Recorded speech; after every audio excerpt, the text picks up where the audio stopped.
ازيكم يا بنات؟ معاكم ايه. النهارده انا جايه اكلمكم عن منتجات فلورمار. الشركه دي بدات سنه 1970 واتشهرت جدا بالمانيكير بتاعها. من خلال تجربتي ليها شايفه ان هي شركه كويسه جدا، وهي صناعتها تركي واسعارها كويسه جدا بالنسبه للخامات بتاعتها يعني. وقلبت في الموقع بتاعهم قبل ما اعمل الموضوع ده، لقيتهم عندهم منتجات للعناية بالبشره.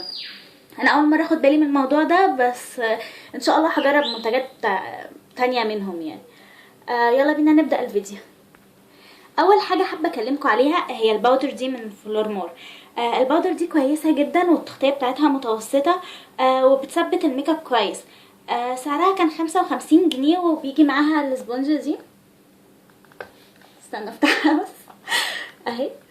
بيجي معاها الاسبونجه دي حلوه قوي في توزيع الباودر. وهو سواتش ليها،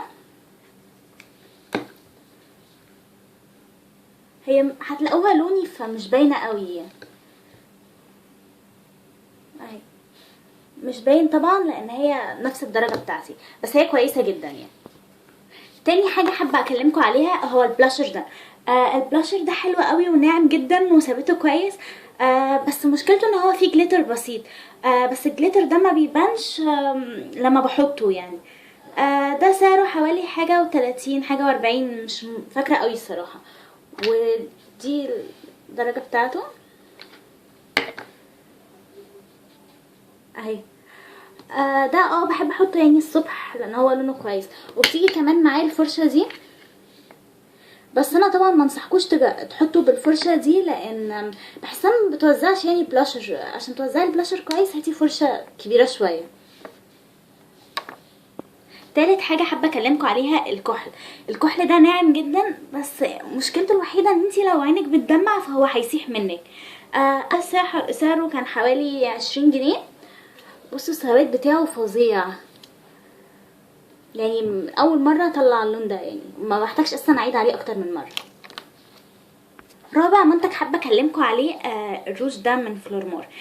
للاسف ده اول منتج ما يعجبنيش من حاجات فلورمار. ده شكله وحش جدا، بيخلي شكل الشفايف وحشه. لازم احط قبل منه زبده كاكاو عشان يبقى شكله حلو. وكمان سعره غالي بالنسبه للخامه بتاعته يعني. ده سعره حاجه و50 جنيه. وما عجبنيش يعني. انا بالنسبه لي اسنس اللي هو ده سعره حوالي 35 جنيه واحسن منه كتير جدا. ما انصحكوش الصراحه تجربوه يعني. وده الدرجه بتاعته. فيها محدد الشفايف ده من فلورمار.